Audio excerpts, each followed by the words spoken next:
नाशिक सिडको उत्तम नगर भागातील सुप्रसिद्ध श्रीराम मंदिरात श्रीराम लक्ष्मण सीतामाईचे भरदिवसा 2.25 लाखाचे चांदीचे मुकुट चोरीला. माणसाप्रमाणेच देवही सुरक्षित नाही.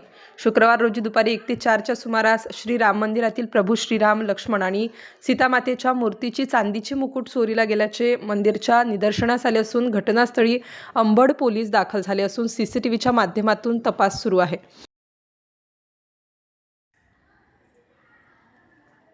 नेमका काय प्रकार घडला?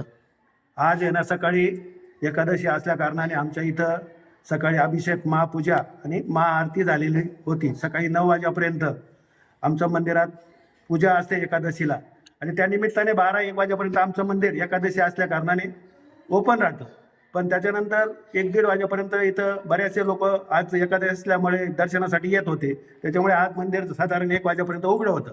त्याच्यानंतर मंदिर बंद करून आणि आमच्या महिला 4 वाजता परत मंदिर ओपन करून आणि साफसफाईसाठी आल्यानंतर मंदिराच्या मूर्तींकडे लक्ष गेल्यानंतर बघितलं की आमच्या राम, लक्ष्मण आणि सीता तिघं मूर्तींचे चांदीचे मुकुट हे मूर्तींच्या मुकुटवर चेहऱ्यावर नव्हते आणि ती गाळ झाली, चोरी झाली असं लक्षात येताच त्यांनी मला लगेच मंदिरातून फोन केला आणि मी कुठलीही हे न करता गावात असल्या कारणाने 5-10 मिनिटात लगेच मंदिरात पोहोचलो. किती किमतीचे होते? ते साधारण 1.5 किलोचं तिघं मूर्तींचा आमचा मुकुट होता. सुमारे किती किमतीचे? साधारण 1.5 ते 2.25 लाख रुपये किमतीचे मुकुट होते आणि ते मुकुट म्हणजे आमच्या मूर्तींचं एकदम वैभव होतं.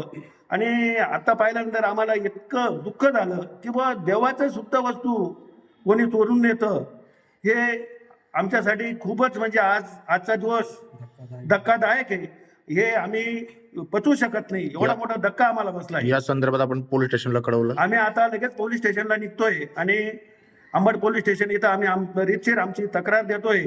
तरी पोलिसांनी आम्हाला सहकार्य करू आणि आमचे जे गेलेले मुकुट त्यांची त्वरित शोध घेऊन मंदिरासाठी सहकार्य करा आणि आमचे मुकुट जेणेकरून वापस भेटतील अशी चौकशी करून मुकुट वापस मिळवून द्यावं ही मी सर्व भाविकांच्या वतीने पोलिसांना सुद्धा विनंती करतो. दादा, आपण मंदिराचे अध्यक्ष पण आहे आणि पुजारी पण आहे. हो.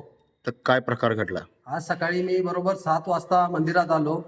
मंदिरात आल्यानंतर आमची दर एकादशीला महापूजा, महाआरती, अभिषेक वगैरे असतात आणि मूर्त्यांचे सर्व वस्त्र पण आम्ही चेंज करतो.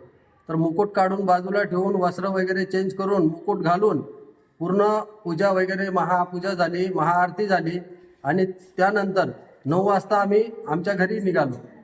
त्याच्यानंतर दुपारी 1 वाजेपर्यंत आमचं मंदिर दर्शनासाठी उघडं असतं.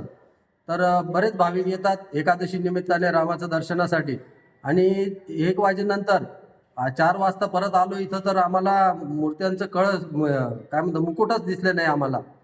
तर ते मुकुट कोण चोरी नेलं, काय नेलं ते आम्हाला आता कळायला मार्ग नाही. आपल्या मंदिराला सीसीटीव्ही नाही का? आमच्या मंदिराला अजूनपर्यंत सीसीटीव्ही नाही. तुमचं नाव काय ताई? मी कविता पवार. बरं. मी शुक्रवारी पुसाला येते इथं. मी पुढचं मेन गेट खोललं तर त्याला नुसती आतून कडी होती. मग मी त्या अलकाबाई त्यांच्याकडे चावी असते ती चावी घेऊन आली ते. म्हटलं का याला कुलूपच नाही. मग ते कुलूप नसल्यामुळे मी आतून हात घातला आणि ती कडी उघडली, आतमध्ये आली. मग ते कपडा घेतला, इकडे तिकडे पुसला आजूबाजूला आणि नंतर मग दिवा विझलेला होता. दिवा लावायसाठी मी गेली तिथं. तर मी असं मूर्त्यांकडे पाहिलं. नाशिक स्टार न्यूजसाठी प्रतिनिधी राजेंद्र दोंदे, नाशिक शहर.